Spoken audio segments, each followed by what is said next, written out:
बहुत समय पहले की बात है। एक नगर में एक बुढ़िया रहती थी। उसके 7 बेटे थे। उनमें से 6 बेटे कामकाज करने वाले थे और 7वां बेटा निकम्मा था। 6 बेटों की अलग रसोई बनाती थी और बुढ़िया उन्हें प्रेम से भोजन कराती थी। उन 6 बेटों के खाने के बाद जो झूठा भोजन बच जाता वही वह 7वें बेटे को दे देती थी। एक दिन 7वें बेटे ने अपनी पत्नी से कहा, देखो मेरी माँ मुझसे कितना प्रेम करती है। यह सुनकर पत्नी गुस्से में बोली, क्यों नहीं करेंगी, सबका जूठा जो तुम्हें खिलाती है। वह बोला, ऐसा नहीं हो सकता, जब तक मैं अपनी आंखों से न देख लूं तब तक नहीं मानूंगा। बहू हंसकर बोली, देख लोगे तब तो मानोगे। कुछ दिनों बाद घर में त्योहार आया। 7 प्रकार का भोजन बना और चूरमे के लड्डू भी बनाए गए। सच जानने के लिए 7वें बेटे ने सिर दर्द का बहाना किया और पतला वस्त्र सिर पर ओढ़कर रसोई में ही सो गया। वह कपड़े के भीतर से छिपकर सब कुछ देखने लगा। थोड़ी देर बाद 6 भाई भोजन करने आए। माँ ने उनके लिए सुंदर आसन बिछाया और नाना प्रकार की मिठाइयां परोसी। बड़े आग्रह से उन्हें भोजन कराया गया। यह सब 7वां बेटा छिपकर देख रहा था। 6 बेटे भोजन करके उठ गए। उसके बाद माँ ने उनकी झूठी थालियों में बचे लड्डुओं के टुकड़े उठाए और उन्हें जोड़कर एक लड्डू बना लिया। झूठन साफ करने के बाद बुढ़िया माँ ने 7वें बेटे को आवाज दी और कहा, बेटा तुम्हारे 6 भाई भोजन करके चले गए हैं, अब तुम ही बच्चे हो, आकर भोजन कर लो। यह सुनकर 7वां बेटा बोला, माँ मुझे भोजन नहीं करना, मैं अब प्रदेश जा रहा हूँ। माँ बोली, कल जाता हो तो आज ही चले जाओ। उसने कहा, हाँ माँ आज ही जा रहा हूँ। इतना कहकर वह घर से निकल गया। वह थोड़ी दूर ही चला था कि उसे अपनी पत्नी की याद आ गई। उसकी पत्नी घर के पास ही गौशाला में गोबर के उपले थाप रही थी। वहां जाकर वह बोला, हम जावें परदेश, आवेंगे कुछ काल, तुम रहियो संतोष से, धर्म आपनो पाल। पत्नी बोली, जाओ पिया आनंद से, हमारो सोच हटाए, राम भरोसे हम रहें, ईश्वर तुम्हें सहाय। फिर वह बोली, 2 निशानी आपनी देख, धरू में धीर, सुधमती हमारी बिसारियो मत, रखियो मन गंभीर। वह बोला, मेरे पास तो कुछ नहीं है, ये अंगूठी है, इसे तुम रख लो, अपनी कोई निशानी मुझे दे दो। पत्नी बोली, मेरे पास है ही क्या, यह गोबर से भरा हाथ है। यह कहकर उसने गोबर से भरे हुए हाथ की उसकी छाती पर थापी लगा दी। वह चल पड़ा और चलते चलते दूर देश पहुंच गया। वहां एक साहूकार की दुकान थी। वह वहां जाकर बोला, भाई मुझे नौकरी पर रख लो। साहूकार को जरूरत थी। उसने कहा, रह जा। लड़के ने पूछा, तनख्वाह क्या दोगे? साहूकार बोला, काम देखकर दाम मिलेंगे। उसे साहूकार की नौकरी मिल गई। वह सुबह 7 बजे से रात 10 बजे तक पूरी मेहनत से काम करने लगा। कुछ ही दिनों में दुकान का सारा लेन देन, हिसाब किताब और ग्राहकों को माल बेचना सब कुछ वही संभालने लगा। साहूकार के 7-8 नौकर थे। वे आपस में कहने लगे, यह तो बहुत होशियार निकल गया। सेठ ने भी उसके काम को देखा और मात्र 3 महीने में ही उसे आधे मुनाफे का हिस्सेदार बना दिया। कुछ ही वर्षों में वह एक नामी सेठ बन गया। अंततः दुकान का मालिक सारा कारोबार उसी पर छोड़कर चला गया। उधर दूसरी ओर 7वें बेटे की पत्नी को उसके सास ससुर बहुत दुख देने लगे। उससे घर का सारा काम करवाते और ऊपर से जंगल से लकड़ी काटकर लाने भेजते। घर में उसके लिए जो आटे की भूसी निकलती उसी की रोटियां बनाकर रख देते और फूटे हुए नारियल की नारेली में थोड़ा सा पानी।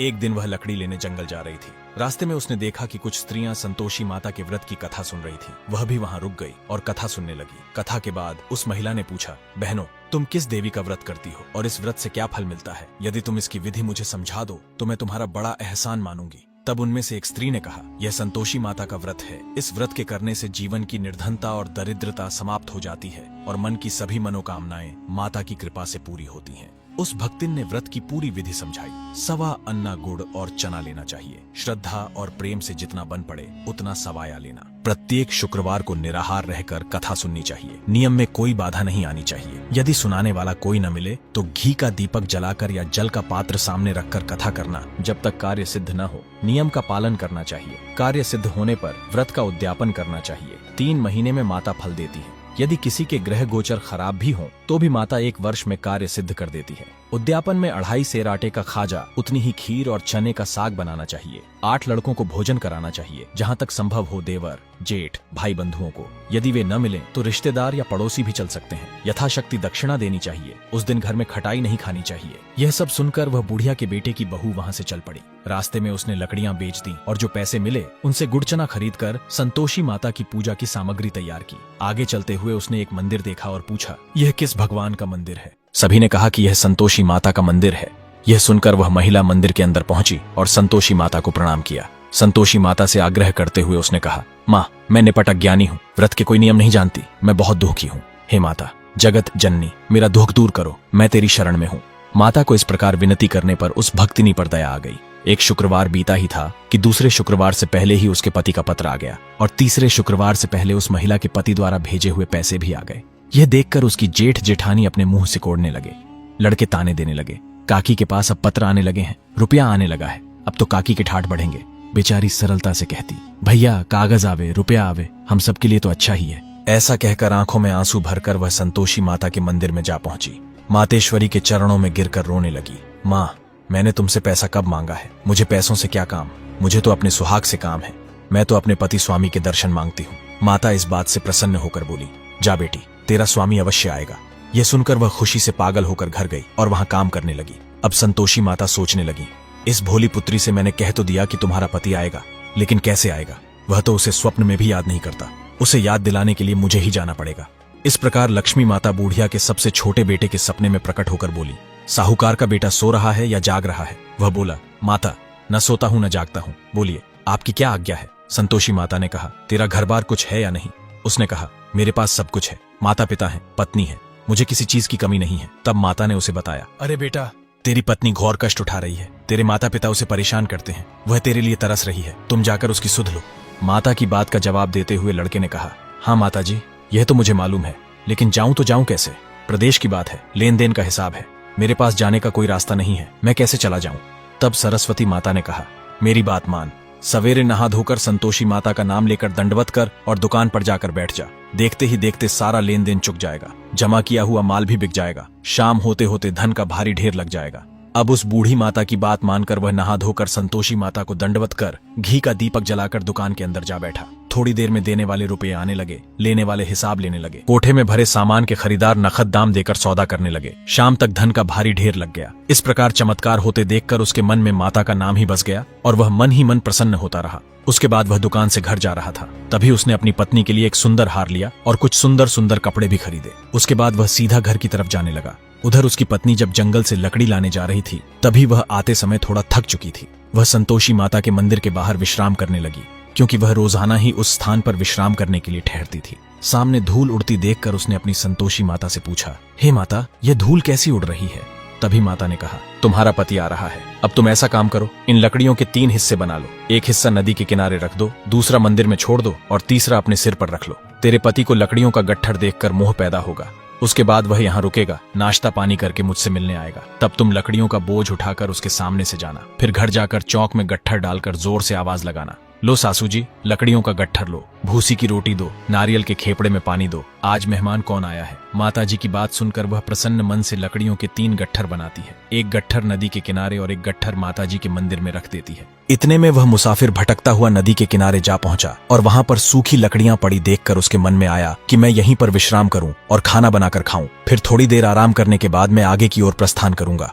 नदी के किनारे भोजन बनाने लगा और भोजन करके वह आगे की ओर चल पड़ा। आगे चलते चलते उसे सामने एक मंदिर दिखाई दिया जो संतोषी माता का था। उस मंदिर को देखकर वह मुसाफिर उस मंदिर के अंदर चला गया। मंदिर के अंदर संतोषी माता को प्रणाम करके वह अपने गांव की तरफ निकल पड़ा। वह अपने घर पहुंच गया। तभी उसकी पत्नी अपने सिर पर लकड़ी का गट्ठन लिए हुए वह भी घर की ओर आ रही थी। घर पहुंचकर वह लकड़ी के गट्ठन को घर के आंगन में फेंक कर जोर से आवाज लगाती है और कहती है कि लो सासू जी, लकड़ियों का गट्ठन और मुझे भूसी की रोटी दे दो, और आज मेहमान कौन आया है। यह सुनकर सास अपने दिए हुए कष्टों को याद करने लगती है और कहती है, बहू, तुम ऐसा क्या बोल रही हो? तुम्हारा मालिक ही तो आया है। मेरे पास आकर बैठ, मीठा भात खा, भोजन कर और सुंदर सुंदर कपड़े पहन। उसकी आवाज सुनकर उसका पति बाहर आता है। अपनी पत्नी के हाथ में अंगूठी पहनी हुई थी, जिसे देखकर वह अपनी पत्नी को पहचान लेता है और व्याकुल होकर अपनी माँ से पूछता, हे माँ, ये तो मेरी पत्नी ही है। तब माँ कहती है, हाँ बेटे, ये तुम्हारी पत्नी ही है, लेकिन जब से तुम गए हो तब से यह पूरे गांव में भटकती रहती है, घर का कोई काम नहीं करती और दिन में 4 बार आकर खाना खा जाती है। यह सुनकर बेटे ने कहा,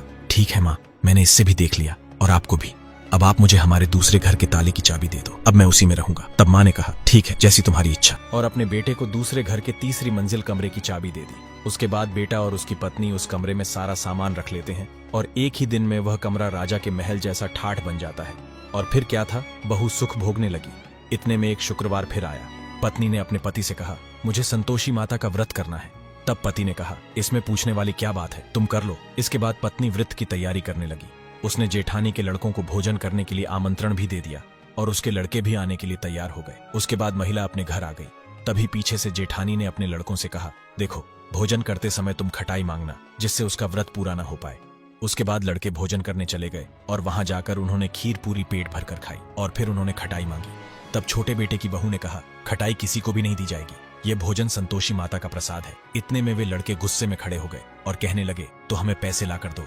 भोली भाली बहू कुछ जानती नहीं थी, इसलिए उसने उन लड़कों को पैसे दे दिए। लड़के तुरंत घर से बाहर जाकर उन्हीं पैसों से इमली की खटाई खाने लगे। खटाई खाते ही उस महिला का व्रत खंडित हो गया और उस पर संतोषी माता का प्रकोप हो गया। अगले दिन राजा के दूत उसके पति को पकड़ कर ले गए। लूट लूट कर धन इकट्ठा करके लाया है, अब सब कुछ मालूम पड़ जाएगा जब जेल की मार खाएगा। बहू से यह सब सहन नहीं हुआ। तब बहू ने संतोषी माता से माफी मांगी और रोती रोती संतोषी माता के मंदिर पहुंची। मंदिर के अंदर जाकर वह संतोषी माता के चरणों में गिरकर फूट फूट कर रोने लगी और कहने लगी, माता आपने ऐसा क्यों किया? पहले हंसाया और अब भक्तों को रुला रही हो। यह सुनकर संतोषी माता की मूर्ति बोलने लगी और कहने लगी, बेटी तुमने मेरा व्रत रखा और फिर उसे खंडित कर दिया।